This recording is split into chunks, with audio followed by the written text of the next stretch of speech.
नमस्कार दोस्तों। इस वीडियो में आपका हार्दिक स्वागत है। मैं हूं पत्रकार योगेंद्र योगी। दोस्तों, राजस्थान के सरकारी स्कूलों में 1 अप्रैल से शुरू होने वाले नए शैक्षणिक सत्र की तैयारियों को लेकर शुक्रवार को शिक्षा मंत्री मदन दिलावर ने शिक्षक संगठनों के प्रतिनिधियों के साथ संवाद किया। शिक्षा संकुल में आयोजित बैठक में राष्ट्रीय शिक्षा नीति 2020 के अनुरूप शिक्षा व्यवस्था में सुधार, प्रवेशोत्सव, मेगा पीटीएम सहित कई मुद्दों पर चर्चा हुई। शिक्षा मंत्री दिलावर ने इस दौरान शिक्षकों को नसीहत दी कि वे शपथ लेके जाएं कि वे अपने बच्चों को सरकारी स्कूलों में ही पढ़ाएंगे। इसके बाद शिक्षा संगठनों से ने मांग उठाई कि राजकोष से वेतन लेने वाले सभी को सरकारी स्कूलों में अपने बच्चों को पढ़ाना चाहिए। इसमें शिक्षक ही नहीं, अधिकारी कर्मचारी सभी को शामिल करना चाहिए। नेता और अफसरों के बच्चे क्यों नहीं पढ़ते सरकारी स्कूलों में? सारा ठीकरा दरअसल शिक्षकों के माथे पर ही हर बार क्यों फोड़ा जाता है? क्या दिलावर में नेता और अफसरों के बच्चों को सरकारी स्कूल में पढ़ाने का बयान देने की हिम्मत है? यदि भूल से ऐसा बयान दे दिया तो दिलावर अपनी कुर्सी नहीं बचा पाएंगे, क्योंकि नेताओं में भाजपा के विधायक, मंत्री और सांसद भी शामिल हैं। ये सब मिलकर दिलावर को मंत्री की कुर्सी पर ही नहीं रहने देंगे। गौरतलब है कि मदन दिलावर ने नीम का थाना के नरसिंहपुरी में कार्यक्रम को संबोधित करते हुए कहा था, स्कूलों पर कई शिक्षिका अच्छे कपड़े पहनकर नहीं जाती, वे पूरा शरीर को दिखाकर चलती हैं, जिसका बच्चों पर अच्छा प्रभाव नहीं पड़ता। उन शिक्षिका को सोचना चाहिए कि हम लोगों को किस तरीके से कपड़े पहनने चाहिए, क्या खाना चाहिए। कई टीचर स्कूल में गुटखा खाकर आते हैं। स्कूल में पढ़ने वाले बच्चों पर गलत प्रभाव पड़ता है। कई स्कूलों में अध्यापक शराब पीकर जाते हैं। वे शिक्षक नहीं, वे बच्चों के दुश्मन हैं। जिसके बाद दिलावर का जमकर विरोध हुआ था। विपक्ष ने भी मदन दिलावर के बयान को आड़े हाथों लेते हुए इसे शर्मनाक बताया था। इस बयान पर शिक्षकों ने विरोध किया था भारी। मदन दिलावर ने 12 में कहा था कि वह शिक्षक बेवकूफ़ हैं, इसलिए वह मेरे बयान का विरोध कर रहे हैं। शिक्षा मंत्री ने सफाई दी थी कि मैंने कहा था कि छात्र अपना आधा समय माता पिता के साथ बिताते हैं और आधा समय स्कूल में गुजारते हैं। ऐसे में बच्चे देखते कि हम क्या खा रहे हैं और क्या पहन रहे हैं। बच्चे जो देखते हैं वही सीखते हैं। उन्होंने कहा कि जैसा हमारा परिवेश होगा उसी के अनुरूप हम कपड़े पहन के हमें आने चाहिए। ऐसा नहीं करने पर बच्चों पर विपरीत प्रभाव पड़ता है। अगर इसको कोई गलत माना जा रहा है तो उससे बड़ा मूर्ख कोई नहीं है। दरअसल दोस्तों, शिक्षक गरीब गाय है, जो चाहे बोल दो, जो चाहे कर लो। शिक्षकों को सरकारों और नेताओं ने शिक्षक कम और बोझ ढोने वाला जानवर अधिक बना रखा है। गधे घोड़ों की गिनती करनी हो तो शिक्षक, जनसंख्या का काम हो तो शिक्षक, मतदाता सूची का काम कराना हो तो शिक्षक, पल्स पोलियो जैसे कार्यक्रम चलाने हो तो शिक्षक। बस केवल सड़कों पर झाड़ू लगाने का काम ही बचा है, जो अभी तक शिक्षकों से नहीं कराया गया।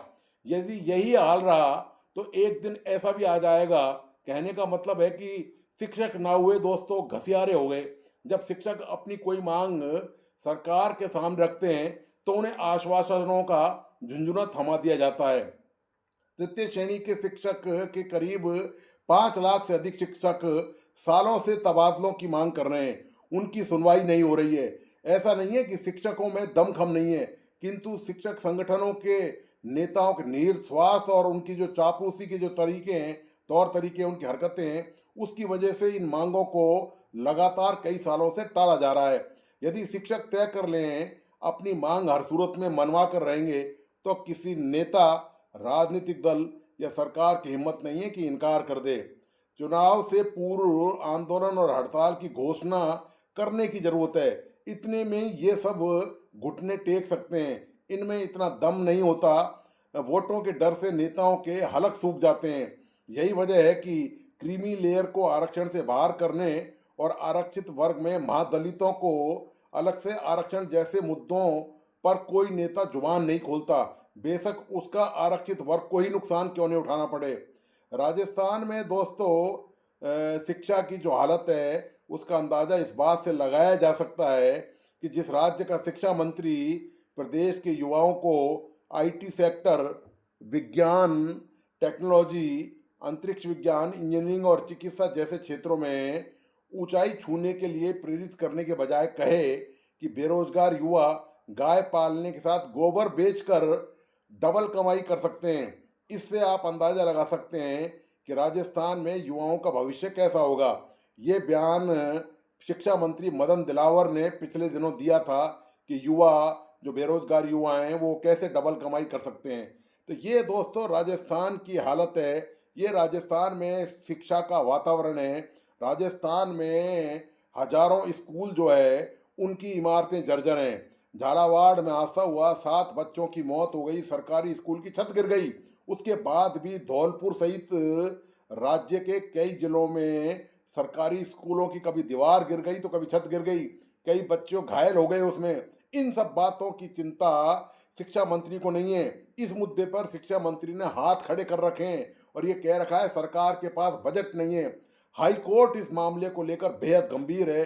अभी हाई कोर्ट ने परसों ही सुनवाई के दौरान सरकार को जमकर लताड़ लगाई थी और राज्य के मुख्य सचिव को राजस्थान के जो जर्जर स्कूल हैं उनके लिए बजट नहीं होने पर जवाब तलब किया है मुख्य सचिव से। ये राजस्थान की हालत है। केंद्र में भारतीय जनता पार्टी की सरकार है, राजस्थान में भी भारतीय जनता पार्टी की सरकार है। ये दोनों सरकारें मिलकर भी राजस्थान के जो सरकारी इमारतें हैं, सरकारी स्कूलों की जो इमारतें हैं, जो भवन जर्जर हालत में, हजारों की संख्या में जर्जर हालत में, लाखों की संख्या में ऐसे स्कूलों के कमरे हैं जो बच्चों को और शिक्षकों को बैठने लायक नहीं है, उनके बारे में मदन दिलावर की कोई चिंता नहीं है। उनकी चिंता है तो शिक्षक कैसे कपड़े पहने, शिक्षक कैसे आए जाएं, शिक्षक कैसा आचरण करें, शिक्षक कैसा व्यवहार करें। शिक्षक और बच्चे अपनी जान दांव पर लगाकर वहाँ स्कूलों में जाते हैं, इसकी परवाह ना तो शिक्षा मंत्री को है, ना राजस्थान के मुख्यमंत्री को है, ना किसी भारतीय जनता पार्टी के नेता को है, और ना ही ये जो डबल इंजन वाली सरकार है, जो विधानसभा चुनाव से और लोकसभा चुनाव से पूर्व दावा वादा किया गया था कि डबल इंजन होगा तो बहुत तेज प्रगति होगी, ना ही उनमें से किसी को चिंता है। कोई नेता जिम्मेदार नहीं है इन सब चीज़ों के लिए, सब जिम्मेदारी से मुक्त हैं, मन में आए जैसा बयान दे देते हैं, नैतिक ज्ञान देते हैं, भाषण झाड़ते हैं, शिक्षकों को तरह तरह के उपदेश देते हैं। यही इनका काम रह गया है। हकीकत में जो काम है करने के लिए, उसके लिए जब बारी आती है तो सबके सब हाथ खड़े होते हैं और भाग छूटते हैं दोस्तों यहाँ से। ये दोस्तों राजस्थान की हालत हो चुकी है। तो दोस्तों आपको आज का ये विश्लेषण कैसा लगा, प्लीज़ अपने लाइक एंड कमेंट के साथ बताइए। इस वीडियो को अपने दोस्तों और परिजनों को शेयर करना नहीं भूलें। मेरा तमाम दोस्तों से आग्रह है कि प्लीज़ इस यूट्यूब चैनल को लाइक करें, सब्सक्राइब करें और बेल आइकॉन का बटन ज़रूर दबाइए। धन्यवाद, नमस्कार।